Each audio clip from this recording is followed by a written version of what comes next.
Comenzamos una nueva edición de Café Financiero con toda la información necesaria para manejar mejor tu dinero.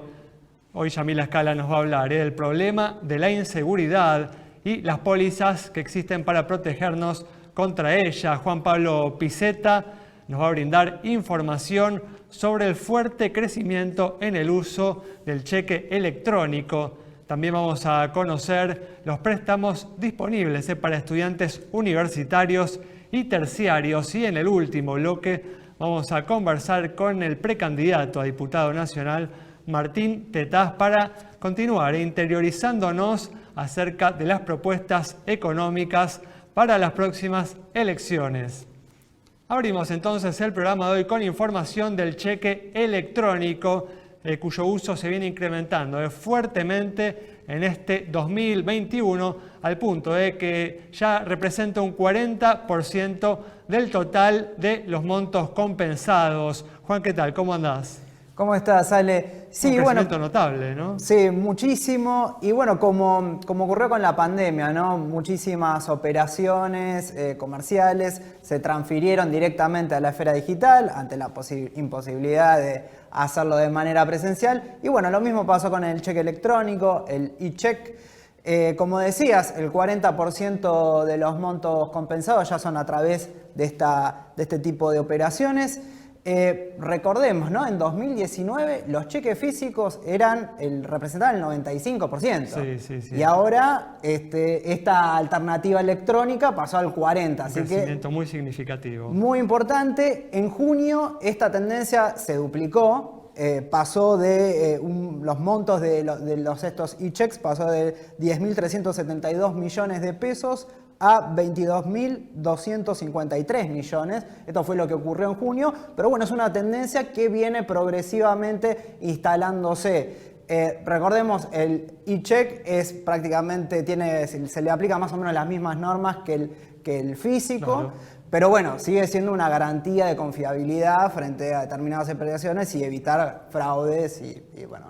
Un instrumento para tener en cuenta para las empresas. Muy bien, ahora vamos a continuar con el problema, el tema de la inseguridad. Un informe conocido días atrás mostró a la Argentina en el puesto 68 de 163 países. Yami, ¿qué tal? Así es, Índice Global de Paz, que se publica hace 15 años, haciendo un análisis de distintas variables, entre ellas la seguridad misma, la protección social, lo que hace a los conflictos domésticos e internacionales, grado de militarización, y a partir de todos esos índices es que llega a este ranking que Islandia está desde 2008 en el primerísimo primer lugar y Afganistán en el último, ¿sí? Ahora bien, mirando un poco de cerca la cuestión en América Latina, este es el panorama, elegimos algunos desde ya. Uruguay liderando, ¿sí?, la región, aunque descendió 10 posiciones. Justo ayer hablaba con una persona que presenció varios hechos de robo en una estadía en Uruguay hace muy poquito. A ver, esto no dice nada desde ya, no es algo representativo, pero bueno, justo llegaron esos datos a mí. Y después Chile, que subió un escalón, Argentina en el puesto 68, allí lo ven, Perú, Brasil, donde lo que se indica es que la gente tiene mucho miedo, ¿sí? O sea, lo que surge, ¿no?, de los análisis de ser víctimas de crímenes violentos, y México allí en el lugar 140. Entonces, ese es el esquema. Bueno, y Yami, a ver qué seguros existen, ¿no?, para protegernos contra esta problemática, que en nuestro país, como vemos, es bastante grave, ¿no? Sí, a ver, la problemática es extensa, profunda y de múltiples niveles y grados de análisis posible. Lo que hicimos fue como este recorte, ¿sí?, que a uno lo atiende a hacer pensar en el robo, ¿sí?, siendo esta una de las fuentes de esta seguridad, robos que pueden ser muy violentos o no. Y acá nos indicaban los especialistas la diferencia cuando uno sufre un robo y cuando desde ya lo reporta ante la aseguradora en la denuncia, bueno, de si esto fue robo o fue hurto. ¿Hubo violencia o uno no se dio cuenta? Y allí la importancia en mirar y estar atento a qué cubre cada póliza de robo, parcial o robo total, ¿sí? Uno piensa en primera medida en el robo del hogar, en el robo del auto, ¿sí? Y en este tiempo especialmente, o el robo cajero, ¿sí? Esta posibilidad que uno tiene de cubrirse ante un evento, un siniestro cuando va a retirar dinero, lo que tiene que ver en el último tiempo con las cuestiones digitales en el aspecto hard y soft. ¿A qué me refiero? Los dispositivos móviles. A los ¿no? dispositivos móviles, a las computadoras, a lo que hace a la movilidad sustentable, los valores que se manejan en bicicleta y en monopatines, Sí, sí, sin que duda. son altísimos. Y acá la dejo picando para una futura columna y tiene que ver con toda la estafa y el robo a través de los canales digitales, ¿sí? Esta posibilidad que va a ser un tema cada vez más, donde cada vez tenemos más información, Tal más cual. denuncias, ¿sí? Y allí va a ser importante tener uno de todas las vías en las que se maneja, de estar lo más protegido posible y lo más seguro, no porque no sea que el mundo va hacia allá, pero sí estar tranquilo para poder operar de la mejor manera. Muy bien, y para completar el bloque, Juan Pablo nos va a hablar de una alternativa que permite invertir sumas acotadas en el mercado inmobiliario. Sí, Ale, bueno, estamos hablando del crowdfunding inmobiliario. Como etimológicamente la palabra crowd tiene que ver con multitud, ¿no? Entonces, como la castellanización de este tipo de estrategia es inversión multitudinaria, ¿no? Sí. Es una especie de fondeo colectivo a partir de sumas muy pequeñas. Digo, pueden arrancar a partir de los $100 hasta, bueno, no tienen mucho techo, pero es justamente apunta a los pequeños inversores que tal vez no pueden comprarse una propiedad, pero quieren tener una rentabilidad en dólares. Es parecido de alguna manera a los fondos comunes de inversión. Es algo similar, pero bueno, está orientado a un mercado más millennial, si se quiere, ¿no? Porque es a través del crowdfunding vos podés invertir en un proyecto inmobiliario y ver cómo los distintos aportantes van sumando fondos a ese proyecto. Lo ves en las páginas en tiempo real, ¿no? Y bueno, es una alternativa, por ejemplo, para si alguien quiere tener una rentabilidad del 5 al 10, 15% de una pequeña suma. No es para comprarse una propiedad generalmente, pero es una estrategia inversora pequeña que puede llegar a tener algún tipo de retorno interesante. ¿Y es segura? ¿Qué garantías tiene esta alternativa, Juan?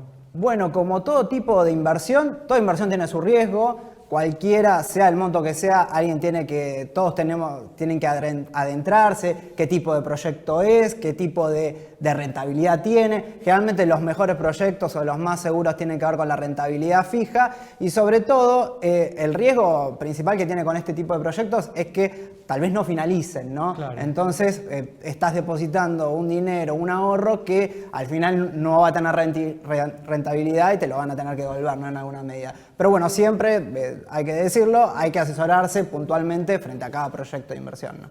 Muy bien, una recomendación importante. Bueno, con esta información cerramos este bloque. Una opción, entonces, nos acaba de presentar Juan, interesante para aquellas personas que se inclinan por las inversiones en el mercado inmobiliario, pero no cuentan con una suma importante de dinero para colocar allí.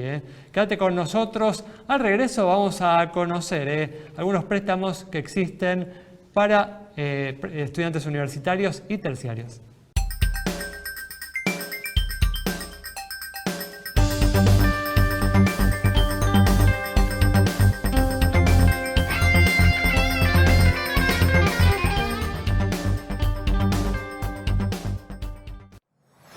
Yapser Seguros. Abrimos este segundo bloque, como todos los viernes, dedicado a conocer en detalle algún producto financiero, algún producto de seguros. Y hoy vamos a hablar de préstamos para estudiantes universitarios y terciarios. Y con este objetivo se encuentra en forma virtual desde ya Maximiliano Coll, que es subgerente general de banca minorista del Banco Ciudad. Maximiliano, ¿qué tal? ¿Cómo andás? ¿Qué tal? ¿Cómo estás? ¿Bien? Un gusto acá tenerte nuevamente aquí en Café Financiero. Bueno, y contémosle al público, ustedes lanzaron, ¿no?, recientemente una línea para este segmento, ¿no?, para estudiantes universitarios y terciarios. Exactamente, lanzamos una línea para estudiantes universitarios, terciarios y de posgrados. Y la verdad que lo más interesante es la tasa de interés, ¿no? Es una tasa de interés fija a 3 años del 19%. O sea, la cuota se va a mantener fija, no va a haber aumentos. O sea, está bueno repetirlo porque ¿viste? A veces la gente no lo cree. Parece increíble. O sea, la cuota va a ser la misma hoy que dentro de 3 años, no dentro de unos días. Dentro de 3 años se va a pagar la misma cuota, tasa del 19%.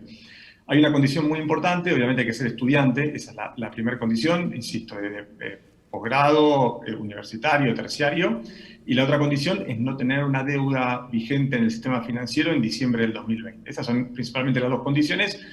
Después hay un análisis crediticio, pero como entendemos que muchos son jóvenes y tal vez no tengan todos los ingresos suficientes o son jóvenes que todavía están viviendo con los padres, habilitamos también la posibilidad de que haya un fiador, un garante, que siempre es el padre o la madre o ambos. Entonces tenemos las dos opciones, o estudiantes que vengan con sus propios ingresos, o sea, que ya trabajen, que ya puedan demostrar sus ingresos, o quienes no tengan ingresos suficientes o no tengan todavía su propio trabajo, que puedan venir con su padre o su madre como garante. La verdad que está teniendo mucha demanda. O sea, ¿Cuál es el monto, dijiste, que se puede sacar, Maxi? Hasta 700.000 pesos y 3 años de plazo. Ese es el monto máximo. Y la cuota termina dando, o sea, menos de la mitad que un préstamo tradicional. La verdad que si uno mira el valor de la cuota es menos de la mitad, pero bueno, la tasa te lo dice, ¿no? 19%. Muy por debajo fija. de la inflación, sí. Exactamente, estamos en menos de la mitad que la inflación. Y Maxi, ¿se puede este dinero que los tomadores obtienen, se puede utilizar para cualquier fin o hay alguna limitación? Destino libre, o sea, la verdad que es el destino que se le quiera dar. Recién estamos dando los primeros préstamos, así que vamos a tener en un par de meses encuestas de qué uso se le dio, pero las primeras charlas que tenemos en las sucursales hay de todo, de gente que está usándolo para independizarse y necesita, viste, para entrar a un departamento, si necesitas algún ingreso, necesitas algunos fondos para mudarte, para el depósito, para los muebles, estudiantes que están comprando una computadora, muchos chicos que estudian necesitan computadoras potentes y son computadoras que no son baratas, son computadoras de 200.000 pesos, 250.000 pesos.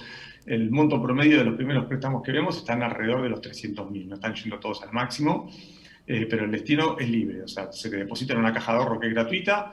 Obviamente te queda tu caja de ahorro gratis para operar, para poder pagar la cuota, para poder usar tu tarjeta de débito con todas las promociones que tiene cualquier cliente del banco y poder retirar el dinero, transferirlo o usarlo en el momento para lo que quieras.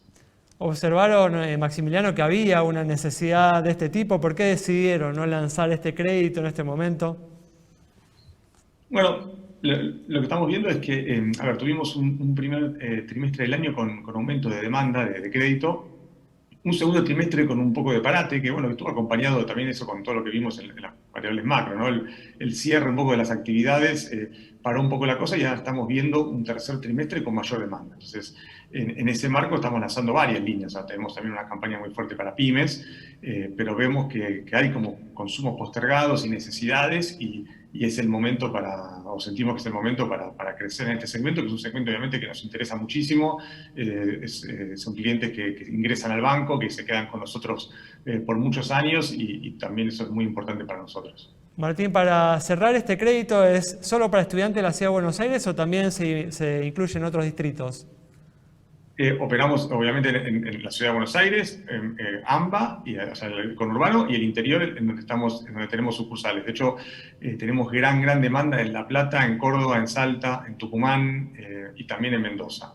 Muy bien. Así que sí, la verdad que hay muchísima demanda en el interior. Muy bien, perfecto. Bueno, Maxi, muchas gracias. No, muchísimas gracias a ustedes. Cerramos este bloque entonces con información sobre préstamos para estudiantes universitarios, terciarios y de posgrados, como aclaró Maximiliano.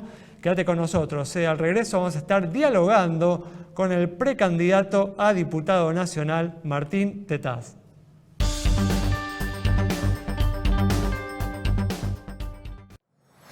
Yapser Seguros.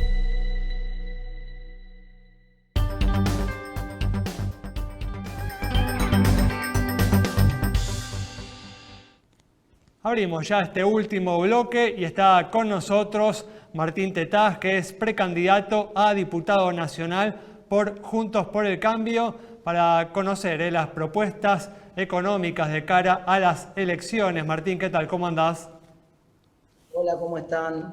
Buenas tardes, muchas gracias por el llamado. Gracias a vos por atendernos. Y bueno, Martín, sé que una de tus propuestas es un proyecto para garantizar, para restaurar, ¿no?, la independencia del Banco Central y terminar con la emisión monetaria para financiar el déficit fiscal.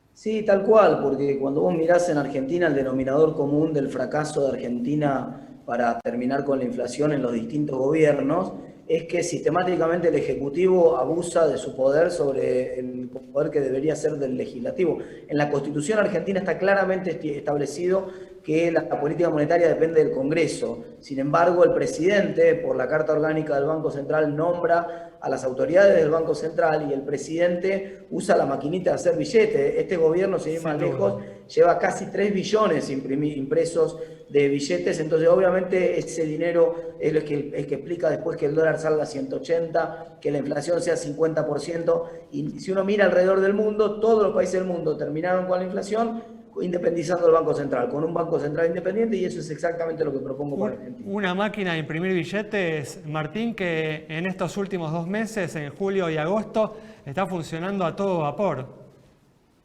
Sí, 310.000 millones lleva impreso desde la última semana de junio, y tal cual, porque son los meses que empiezan a ser difíciles fiscalmente para el gobierno, había que pagar aguinaldo, es decir, todos los gastos públicos que el gobierno no consigue financiamiento terminan yéndose por la vía de la maquinita, y esto implica más pesos en la economía, más inflación, más dólar más alto, y encima en un escenario donde tenés algún riesgo de que la demanda de dinero en periodos electorales se hunde un poco por ahí, la gente se quiere dolarizar, entonces claro, vienen algunos meses complicados y encima sobre la complicación llueven los pesos, ¿no? Sí. Martín, ¿cómo te va? ¿Y cuán factible es generar esta modificación? Bueno, obviamente es una ley del Congreso y necesitamos una mayoría que hoy no tenemos. Mi aspiración tiene que ver con dos o tres aspectos. Primero, lograr convencer a la opinión pública masivamente de acá hasta las elecciones. Primero, para que nuestro triunfo sea contundente. Segundo, eso es muy importante, porque no hay una conciencia.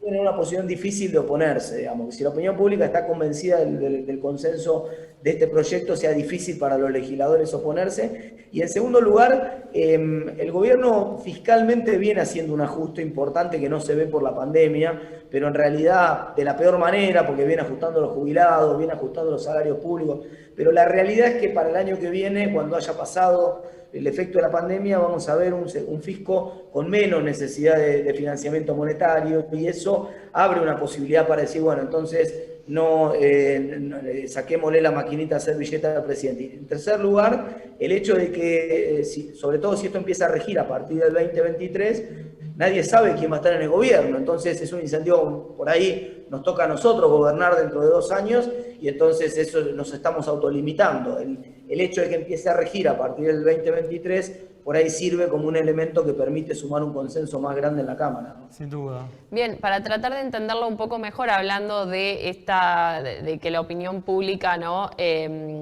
avale esta posición que vos planteás, ¿qué otro dato o qué otros elementos nos podés dar como audiencia? Bueno, centralmente la experiencia. Digo, una de las cosas que nos dejó la pandemia de buenas, de positivas, aunque parezca mentira, es que ahora valorizamos más las políticas públicas basadas en evidencia científica y en datos, ¿no? Hay como una revalorización del valor de los datos y de la evidencia científica. Y cuando uno mira alrededor, uno dice, bueno, ¿qué datos hay de la inflación? Que solo 5 países tienen más inflación que la Argentina en el mundo, que solo 20 países tienen más de 10% de inflación, o sea, el 90% de los países no tienen inflación, incluyendo todos los de la región, con la excepción de Venezuela. Entonces no hay diferencia de izquierda o derecha ideológicas. En todo el mundo se opta por un Banco Central independiente y se combate la inflación con política monetaria independiente. No hay ninguna evidencia de ningún país del mundo que combata la inflación, por ejemplo, suspendiendo exportaciones, o que combata la inflación con controles sobre los supermercados. Esto no funciona en ningún lugar del mundo. Entonces, en vez de hacer terraplanismo económico, tenemos que mirar la evidencia, qué es lo que dice la evidencia. La evidencia dice Banco Central independiente. Entonces, estamos yendo por el lado de la evidencia, creo que la gente se va a convencer de esto. Martín, ¿crees que hay una conciencia en la población argentina respecto a cuál es la importancia de vencer la inflación, ¿no? Porque lo cierto es que tenemos una historia inflacionaria de 70 años que pone tal vez en evidencia que no hay una vocación de los argentinos por una inflación reducida, ¿no? O uno tiene ese temor de que así sea. cultural, es parte del cambio cultural que me propongo hacer en los próximos meses en Argentina. Voy a usar todos los tiempos de la campaña electoral y todo el espacio como este que ustedes me están dando acá para convencer a más y más gente todos los días. Por supuesto la gente entiende el drama de la inflación porque lo está sufriendo en carne propia, eso está muy claro. Lo que puede ser que la gente no termine de comprender o que genere algunas dudas son las causas de la inflación. El gobierno le echa la culpa a los supermercados, le echa la culpa a los empresarios, le echa la culpa a los que exportan. Todos los días le echa la culpa a alguien distinto y alguno por ahí en el medio se confunde o le quiere creer. Pero justamente ese es el consenso que hay que crear en la opinión pública, mostrarle a la gente cómo, por ejemplo, en Perú, que acaba de ganar un presidente de la izquierda extrema que quiere estatizar todo y sin embargo lo primero que dice es voy a mantener la independencia del Banco Central. Como decide mantener la independencia del Banco Central, el dólar no se dispara en Perú, ni hay una hiperinflación, ni nada por el estilo, a pesar de que gana un candidato de extrema izquierda. O sea, si nosotros mostramos cada día un caso más de un país de la región que es exitoso en parar con la inflación, sin medidas esotéricas, simplemente con un Banco Central independiente, creo que el consenso entre la gente va a ser abrumador. Martín, también tiene que quedar clara en la población el nexo, ¿no? La relación tan estrecha que hay entre crecimiento y baja inflación, ¿no? Sí, no solamente crecimiento. Mira, primero, claro, si un país tiene mucha inflación, no tiene moneda, entonces la gente ahorra menos, la tiende a gastar de la plata y no ahorra, y cuando ahorra en una moneda que no es la moneda del país, ahorra en moneda extranjera y nos genera todos los problemas que tenemos con los dólares. Entonces, si no hay ahorro, no hay inversión. No se puede. Argentina tiene 5 puntos menos de inversión histórica que Chile y últimamente incluso menos. Entonces, sin inversión, el stock de capital hoy es 20% más bajo que el del 2011 por trabajador. Con lo cual, aún cuando no estuviéramos en pandemia, en el mejor escenario de recuperación, seríamos 20% más pobres en ingreso per cápita que en el 2011. Y arriba de eso, sumale otros problemas. No hay crédito hipotecario, es muy difícil. El crédito es muy difícil. Favorece la corrupción. Cuando hay mucha inflación, no se puede ver bien qué parte de los precios es un sobrecosto de cobertura inflacionaria y qué parte de los sobreprecios que paga el Estado es porque hay una coima atrás. Entonces, también favorece la corrupción. Genera tantos problemas que, por supuesto, los problemas distributivos, mete mucha gente abajo de la pobreza permanentemente. Es uno de los principales causas de la pobreza, es la inflación. Entonces, evidentemente, son tantos los problemas que si tenemos una solución que funciona en todos los países de la región, no veo por qué no podemos probarlo. Muy bien, Martín, muchas gracias. Cerramos entonces el programa de hoy con el análisis, con la presentación de las propuestas económicas del precandidato a diputado nacional Martín Tetas, enfatizando la importancia de dejar atrás la historia inflacionaria de la Argentina. Nos reencontramos el próximo miércoles a las 20:30 aquí en Metro.